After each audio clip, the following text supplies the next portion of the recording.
पहले ये होता है बुक का नेम क्या है। हम लोग डायरेक्ट लेसन पे आ जाते हैं। फर्स्ट लेसन एक पोएट्री का है, पोएम यानी कविता का है, डोंट गिव अप करके। लेकिन उससे पहले हम ये तो जान लेंगे किताब का नाम क्या है।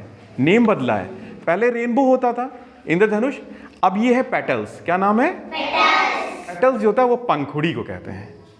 पेटल्स क्या होता है? पंखुड़ी। गुलाब का फूल लिया, ठीक है, गुलाब के फूल से एक पत्ती निकाली, उसमें से वो जो कहलाती है वो पेटल्स होती है। पंखुड़ी ढेर सारी मिलके एक फूल बनाती है ना। तो आप लोग भी एक पेटल्स की तरह हो, पंखुड़ी की तरह हो। आप जब एक साथ इकट्ठे होते हो ना तो एक फ्लावर हो जाता है। ओके, क्लास पूरी इकट्ठा होती है, बंच ऑफ फ्लावर हो जाएगा। आज एक अच्छी सी कहानी पढ़ाते हैं, बहुत बढ़िया सी है। लेसन 2 है, आप लोग सब लोग खोलिए अपनी बुक में। The ant and the Dove.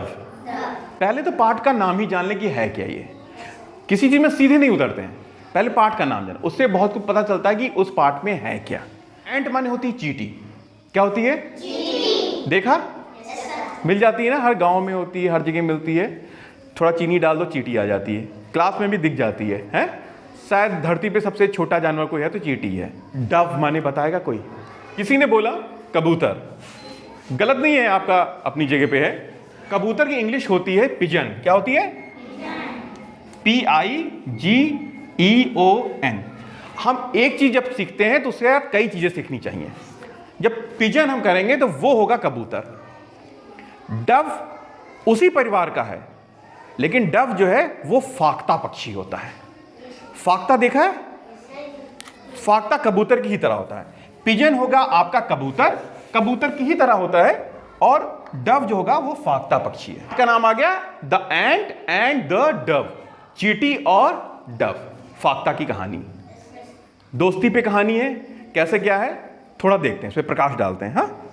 It was a hot day. कहानी शुरू होती है एक गर्म दिन से। गर्म दिन का मतलब है कुछ मई जून का महीना हुआ होगा। जंगल की कहानी है। जंगल कैसा होता है? जंगल में क्या होता है?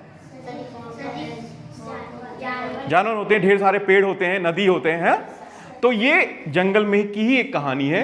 एक गर्म दिन था। It was a hot day. Hot माने होता है गर्म। क्या होता है हम लिखते भी चलेंगे यहाँ पे, ठीक है।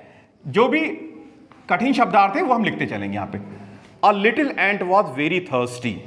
छोटी सी चींटी होती है, वो बहुत प्यासी होती। थर्स्टी माने, अभी पाठ पढ़ा देते फिर पूरा सब लिख देंगे हम उठा के, ठीक। जो भी कठिन कठिन शब्दार्थ है वो पूरा लिख देंगे। थर्स्टी माने होता है प्यासा। जब प्यास लगती है कसके तो हम प्यासे होता तो हम कहते हैं थर्स्टी है। क्या है? थर्स्टी। तो गर्मी का महीना था, चींटी भी बहुत प्यासी थी। The little ant was very thirsty. She went to a river. वो एक नदी के किनारे जाती है। प्यास लगी है ना, तो धीरे धीरे चलते चलते जाती है।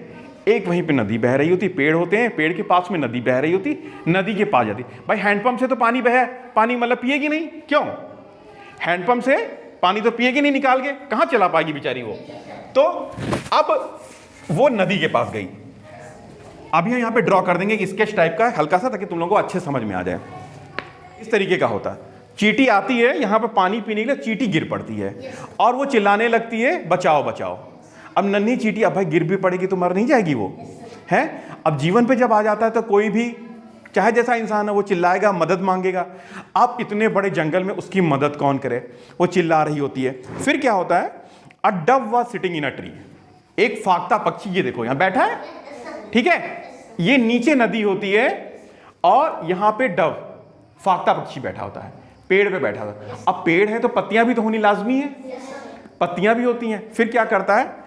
A dove was sitting in a tree, he heard the ants cry.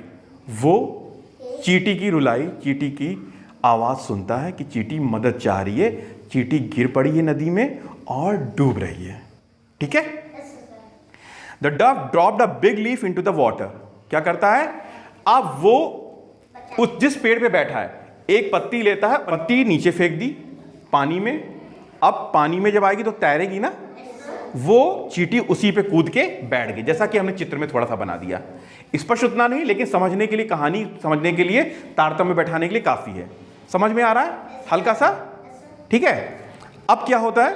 The leaf floated to the river bank, in this way the ant was, और चींटी बच जाती है, चींटी बच जाती है, उसकी जिंदगी बच जाती है और उसका बहुत एहसान मानती वो है डव का।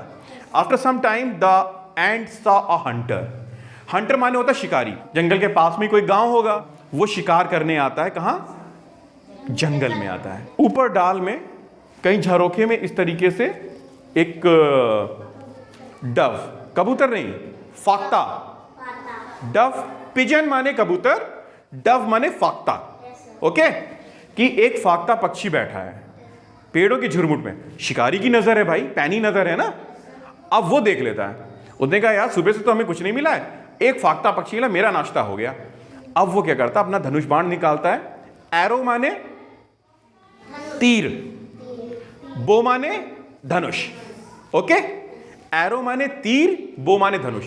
शिकारी है तो एरो और बो लेके आता है, अपना तीर निकालता है, इसमें लिखा है पॉइंटेड एरो, कैसा है, नुकीला तीर है, नुकीला तीर आता और वो निशाना लगाता है, बिल्कुल स्पष्ट निशाना लगाता है। The ant crawled up the hunters foot and bit him, ouch cried the Hunter and his arrow dropped. होता क्या है, जैसे ही तीर कमान से छूटने वाला होता है, नुकीला सा जाता, सर्र से इसको भेद देता, बिल्कुल छूटने वाला हो रहा होता है, उसी समय पे चींटी पैर में उसके काट लेती। जैसे ही काटा, तीर तो छूटा, तीर छूटा, लेकिन वो हल्का सा इधर उधर हो गया, उतने में डव जो है वो उड़ के तुरंत भाग गया, डव तुरंत उड़ के भाग गया। जिंदगी किसकी बच गई, डव की, वेरी गुड। जिंदगी किसकी बची, किसने बचाया, क्या कहते हैं इंग्लिश में है चींटी को, जिंदगी किसकी बची, डव की, वेरी गुड। अब क्या होता है, the ant and Dove help each other like good friends. इस तरीके से एक अच्छे मित्र की तरह चींटी ने फाख्ता पक्षी की मदद करी और उसकी भी जिंदगी बचाई, और इस तरीके से ये लोग हमेशा के लिए एक दोस्त बन गए। जो सीख मिलती है वो सबसे बड़ी है, a friend in need is a friend in deed, मतलब जो कठिनाई में मदद करे वही हमारा सच्चा मित्र होता है।